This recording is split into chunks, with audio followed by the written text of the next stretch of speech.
Have you ever played Hollow Knight, the hit game from 2017? Well, I haven't, until recently that is. I was pretty excited to play Hollow Knight, albeit 9 years after release. And I have to say I was a bit disappointed, but not in the way you may think. I personally rate this game quite lower than anyone I've talked to. Why is that?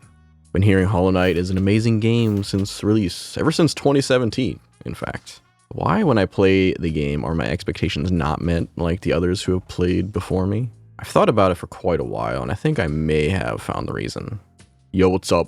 It's me, Terrible, and let's talk about Hollow Knight.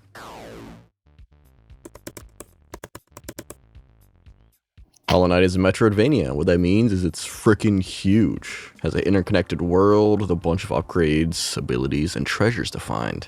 The goal of the game is somewhat unclear at the start, but you're just trying to explore and find out the mysteries of Hallownest in this giant underground civilization of bugs. First thing you'll notice when playing Hollow Knight is that the visual and sound design of this game are expertly done. Team Cherry is a particular hand-drawn style that fits very well with the entire theme. The music and sound effects go seamlessly together. Honestly, the whole presentation is my favorite thing about Hollow Knight, if I would have to say. From the get-go, you can jump around, you have a nail you can use as a sword. You also have the ability to sit on a bench to save your progress, but also acts as a respawn point from when you die. You have the ability to heal yourself using Focus, a resource you can refill with attacks. Not only that, you can upgrade both your health and focus with some pickups in the underground if you explore enough. As you fight through Hallownest, you gain charms that give you different passive abilities. Some of these charms have pretty minor effects, while others change core abilities. You can also find notches to equip more of these charms at one time. Some charms let you attack faster or deal more damage, while others give you more health or change the way your spells work. These charms are the main way you can customize your character throughout the playthrough.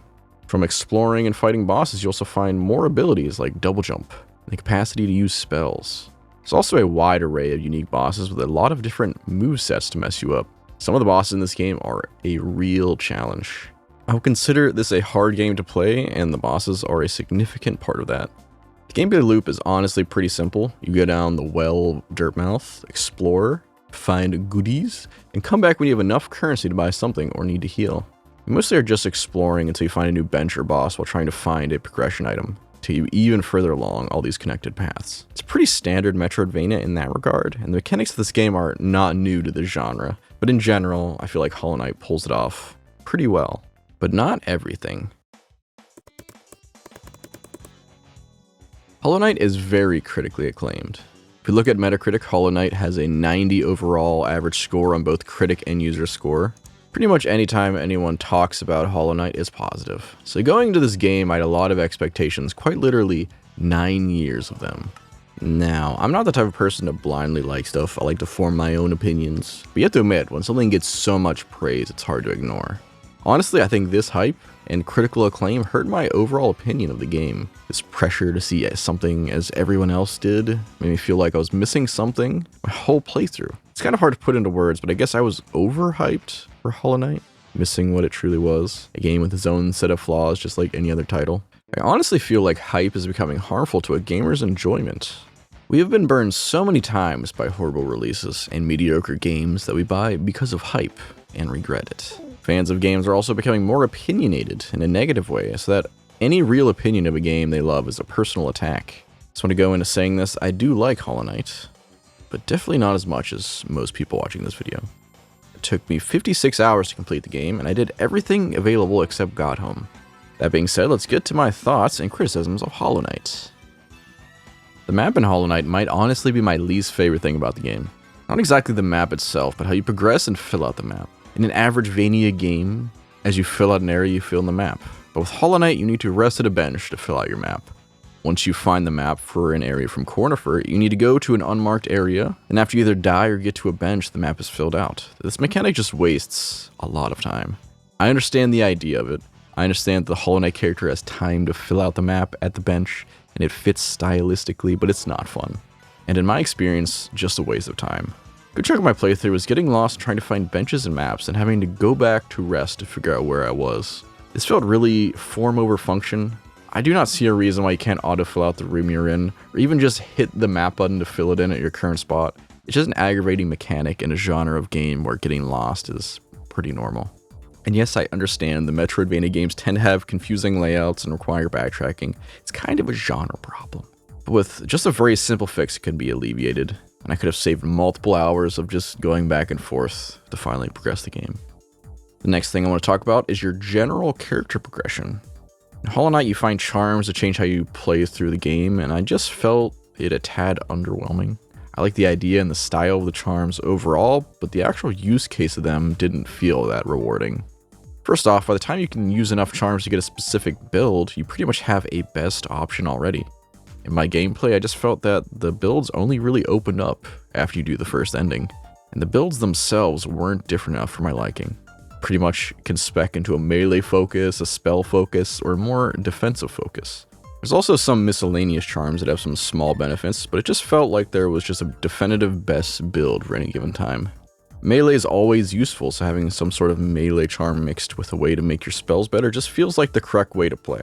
And there's some room to customize, but it overall felt underwhelming to me. Maybe I am just too accustomed to older Vania games. You know, in Bloodstained Ritual of the Night, for example, you get some weapon types to play with and techniques to customize your playstyle. After playing Hollow Knight, I was just missing some meaningful progression, but overall I guess it's just meant to be a melee-focused game mainly, which left me a bit bored by the end of my playthrough. Now, this next topic isn't exactly a bad thing, but a difference in opinion, but I don't like how they did boss fight HP. I think generally you could probably take 5%, maybe even 10% of every boss's health away, and it would not change the difficulty of the game much. All the bosses I just felt had slightly too much HP. I didn't really struggle with any bosses, but I was just surprised with how long some of them take. I think this sort of game design happens because you are just capable of healing as much as you hit an enemy. And because you can repeatedly heal, you can give the bosses more health because your character can last longer in battle. This is a very minor complaint, trivial even, but I just felt like the bosses could have had slightly less HP and the game would have been more enjoyable for me. I guess this change would make Godhome a lot easier because it's only boss fights, but I'm just talking about the main game in this scenario. Ah yes, just what you're waiting for. So if I were to rate this game unbiased and not nitpicking, I would give it a 9 out of 10. It's a near perfect game. The style, music, direction of this game is incredible, especially as an indie project. But now rating this game purely based on my personal enjoyment is a little bit more difficult. I've thought about it for about 2 weeks, and I think I'm going to give Hollow Knight a 6 out of 10. I honestly just don't know what I'm missing with it. I played Metroidvanias I've enjoyed a lot more that are just strictly worse games, and they've captured my attention for longer. The map kind of soured my experience a considerable amount and really screwed with my enjoyment. The other nitpicks are not that big of a deal, but I just felt like I wasted more time than I needed to beat this game. And I honestly wish there was some more meaningful upgrades in this game. The overall hype of this game gave me some unrealistic expectations, for sure. But what are you going to do unless you play these games on release? I feel like maybe if I did play this game on release, I might have given it a higher score, but whatever. Hope you enjoyed the video. If you ever watch another review of mine, you'll get the same unbiased and purely personal opinion.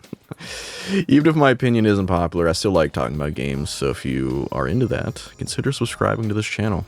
I have more videos like this coming in the future. I also do want to play Silksong when it gets a physical release, so look forward to a sequel to this review eventually. And if you want to yell at me in the comments, I will respond to everyone. Hope you have a good day. See ya.